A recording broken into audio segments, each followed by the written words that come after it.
Saudari-saudaraku yang terkasih, berjumpa kembali bersama saya Inspirasiku di Antara. Renungan Harian Rabu, 14 Juni, Pekan Biasa yang ke-10. Semoga kita bersama keluarga dan komunitas kita selalu dalam keadaan baik, tetap sehat, dan bersemangat. Marilah kita mengawali renungan kita hari ini dengan tanda kemenangan Kristus. Dalam nama Bapa dan Putra dan Roh Kudus. Amin. Allah Bapa yang Maha Kuasa, karya-Mu tetap terlaksana hingga saat ini. Buatlah kami semakin mengerti dan memahami bahwa kami tidak dapat bertindak atas kesanggupan kami sendiri, melainkan semuanya terjadi karena karya-Mu.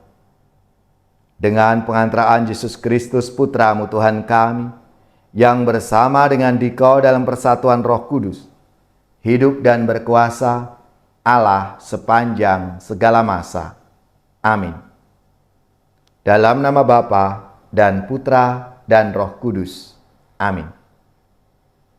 Inspirasi kita hari ini dari Injil Suci menurut Matius bab 5 ayat 17 sampai 19.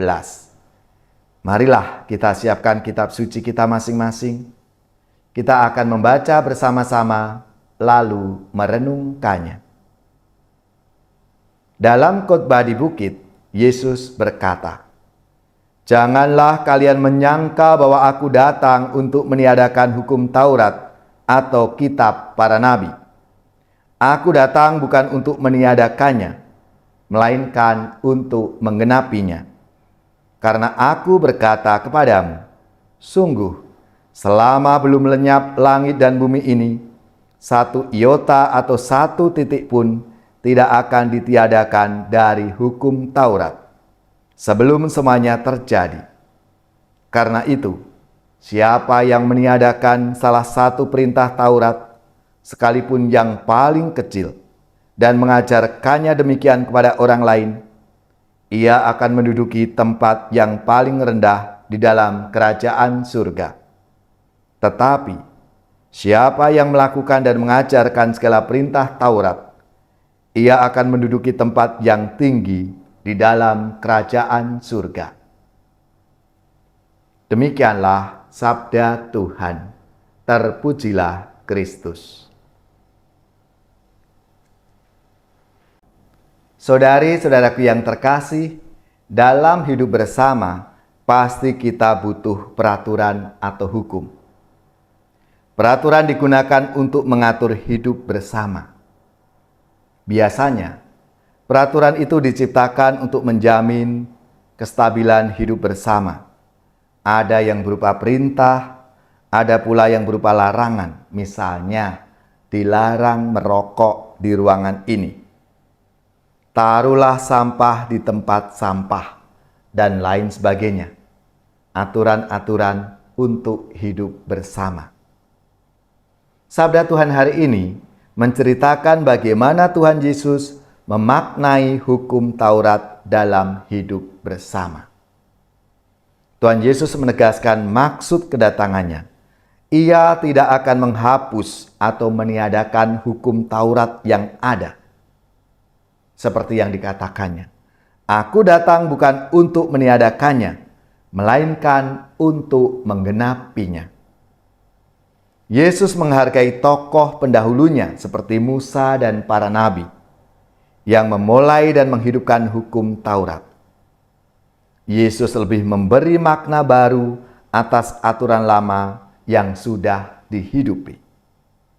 Dalam hukum Taurat, ada 613 butir aturan yang terdiri dari 365 butir larangan dan 248 butir perintah.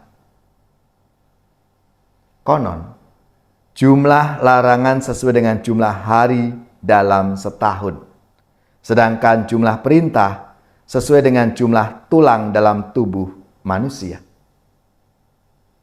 Saudari-saudaraku yang terkasih, Taurat itu telah dikerjakan Yesus untuk kita. dan kematiannya di kayu salib sebagai ketok palu bahwa hukum Taurat berakhir dan keselamatannya sudah diterima. Dalam 7 sabda Yesus di kayu salib, pada sabda yang ke-6 ia mengatakan sudah selesai. Maksudnya, segala pekerjaannya telah selesai, termasuk mengenapi hukum Taurat. Lalu, di sabda yang ke-7, Yesus menyerahkan dirinya. Ya Bapa, ke dalam tangan-Mu kuserahkan jiwaku. Salib menjadi simbol nyata dari inti hukum Taurat, yaitu mengasihi Allah dan mengasihi sesama. Pertanyaan untuk refleksi kita semua. Bagaimana sikap kita terhadap peraturan atau hukum dalam hidup bersama selama ini? Entah dalam keluarga kita, lingkungan RT, RW, masyarakat, bangsa, dan negara.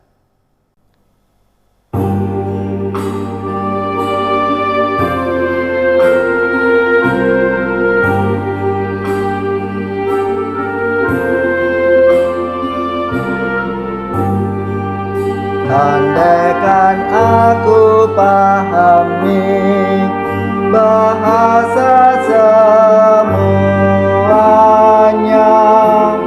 hanyalah bahasa cinta, kunci setiap hati. Ajarilah kami Tuhan bahasa cinta kasih. Andaikan aku lakukan yang luhur dan mulia, jika tanpa cinta kasih hampa dan tak berguna.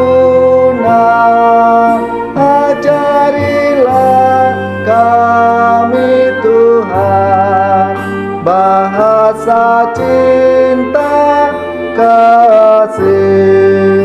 Andaikan aku dermakan segala harta milik, hanya cintaku yang mampu membahagiakan orang. Ajarilah kami Tuhan bahasa cinta kasih.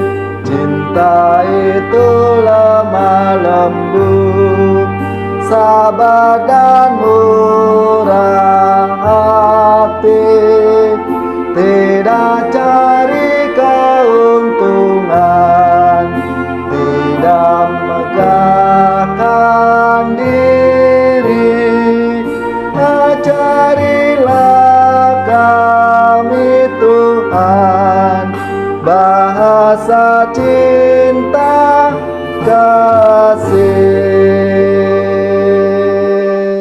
Saudari-saudaraku yang terkasih, marilah kita mengakhiri renungan kita hari ini dengan mohon berkat Tuhan, dan kita akan menerima tugas perutusan. Semoga saudari-saudara sekalian, keluarga-keluarga kita, komunitas kita, orang-orang yang kita doakan, mereka yang sakit, yang menderita, seluruh tugas, belajar, pekerjaan, usaha, serta karya pelayanan kita dibimbing, dilindungi dan diberkati oleh Allah yang Maha Kuasa, Bapa dan Putra dan Roh Kudus. Amin.